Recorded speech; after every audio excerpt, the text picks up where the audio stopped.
నమస్తే, నేను మీ జర్నలిస్ట్ ప్రవీణ్. నేను మాట్లాడబోయే విషయం పోచారం మున్సిపల్ సంబంధించినటువంటి విషయం పట్ల నిన్న ఒక వీడియో టెలికాస్ట్ చేయడం జరిగింది. దేని గురించి అంటే ప్రభుత్వ భూమిపైన అధికార పార్టీ నాయకులు మరియు వారితో అట్టకాగుతున్న రియల్ ఎస్టేట్ వ్యాపారులు, దుండగులు, మన భాషలో చెప్పాలంటే ప్రభుత్వ భూమి కొంత మేరకు వాడుకొని పోచారం మున్సిపల్కి సంబంధించి చౌదరిగూడ గ్రామ పంచాయతీ పూర్వం ఈ మధ్యకాలంలో పోచారం మున్సిపల్లో ఈ ఏరియా మొత్తం కలిసింది. స్వర్ణగిరి కాలనీ చౌదరిగూడ గ్రామ పంచాయతీ వస్తుంది. ఇంతకుముందు పూర్వం అక్కడ ఉన్నటువంటి సర్వే నెంబర్స్, అక్కడ ఈ మధ్యకాలంలో ప్రభుత్వం అక్కడ ట్యాంక్ అనేది నిర్మించడం జరిగింది.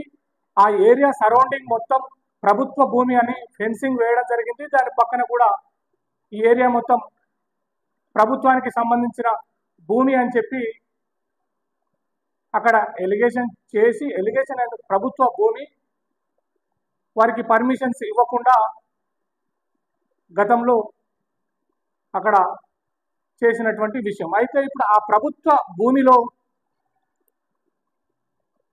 కాలనీకి సంబంధించిన పార్కు పైన సడన్గా సేల్ డీడీలు రావడము, అక్కడ వర్క్స్ ఇంత అంతా కొంచెం ఆ వర్క్స్ చేయడము నేను నిన్న చూపెట్టిన విధంగా ఆ జేసీబీ ఉన్నటువంటి ఫ్లాట్ ఎల్ఆర్ఎస్ పేపర్స్ చూపెట్టి పక్కనున్నటువంటి ఫ్లాట్స్ సేల్ డీడీ మేము చేసుకున్నామని చెప్పి ఆ సేల్ డీడీస్ మా దగ్గర ఉన్నాయి, మమ్మల్ని ఎవరిని ఏం చేయలేదని చెప్పి వారు మాట్లాడడం జరుగుతున్నది. అయితే ఆ సేల్ డీడీలో వారు ఎవరి దగ్గర కొన్నారు, ఆ కొన్నటువంటి లింక్ డాక్యుమెంట్స్ కూడా బయట పెట్టే తరుణం ఉన్నది. నేను రేపు మండే రోజు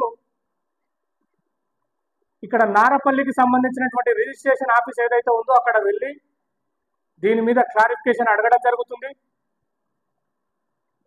వాళ్ళకి ఎవరు అమ్మినారు, మరి గతంలో పార్క్ ఎట్లయింది, ఈరోజు సేల్ డీడీస్ ఎలాగా వచ్చినాయి, దానిపైన తీవ్రమైనటువంటి మూల్యం చెల్లించక తప్పదు. ఎందుకంటే ప్రభుత్వ భూమిని రాజకీయ నాయకుల అండదండలతోటి రాజకీయ నాయకులు, రియల్ ఎస్టేట్ వ్యాపారులు అంటగాగుతున్నటువంటి ఈ దౌర్జన్యం పట్ల మాట్లాడిన వారిపై విమర్శలు చేస్తున్నాడు. దాదాపు అది ఒక 60-70 లక్షల ఆస్తి ఉంటుంది. ప్రభుత్వ భూమిని దానిగా మలుచుకొని ఫ్లాట్స్ సేల్ చేసే ప్రయత్నం ఈ రియల్ ఎస్టేట్ వ్యాపారులు, అధికార పార్టీ నాయకులు చేస్తున్నారు. దానిపైన ఖచ్చితంగా ఎంఆర్ఓ ఆఫీస్కి వెళ్ళి కంప్లైంట్ ఇవ్వడం జరుగుతున్నది. రిజిస్ట్రేషన్ ఆఫీసు నారపల్లి ఆఫీసు కూడా పోయి దాని మీద చేయడం జరుగుతుంది. పోలీస్ స్టేషన్లో కూడా ఒక పిటిషన్ అయింది. ఎందుకంటే ప్రభుత్వ భూమిని ఈ అధికార పార్టీ వాళ్ళు ఈ రకంగా దౌర్జన్యంగా చేయడం మంచి పద్ధతి కాదు. అడిగినటువంటి సామాజిక నాయకులు, జర్నలిస్టుల పైన బెదిరింపులు, చిల్లర రాజకీయాలు అది వారికే సొంతమవుతాయి. దీనిపైన ఖచ్చితంగా ప్రభుత్వం పట్టించుకోవాలి. దీని మీద నేను కూడా ఖచ్చితంగా దీన్ని బయటకు తీసి ఆ సర్వే నెంబర్స్ ఏదైతే ఉన్నాయో స్వర్ణగిరి కాలనీకి సంబంధించినటువంటి సర్వే నెంబరు 759 నుంచి 760, 761, 806, 862 సర్వే నెంబర్లలో ఈ దౌర్జన్యం అనేది ట్యాంకీకు చుట్టుముట్టు ఉన్నటువంటి ప్లేస్లో ఒక దగ్గర ఈ వ్యవహారం నడుస్తున్నది. దీన్ని ఖచ్చితంగా ఖండించాల్సిన విషయము. దీనిపైన ఒకసారి కంప్లైంట్ రేజ్ చేసే కార్యక్రమం ఉంటుంది. చూద్దాం దీనిపైన ఏం జరుగుతుంది, ఏం కథ. సేల్ డీడీస్ చూపెట్టి వాళ్ళు భయపెట్టే ప్రయత్నం చేస్తున్నారు. జేసీబీలతో ప్రభుత్వ భూమిని క్లీనింగ్ చేస్తున్నారు. చూడాల్సిన అవసరం ఉన్నది. ఓకే ప్రజలారా, థ్యాంక్ యూ, ధన్యవాదాలు.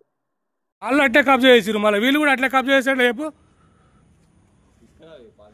అరే తీసుకోదాం అన్న, ఇదంతా ఆల్రెడీ గవర్నమెంట్ గీసిపోయిందే కదా, తీసుకొచ్చడే ఉంది ఇంకా.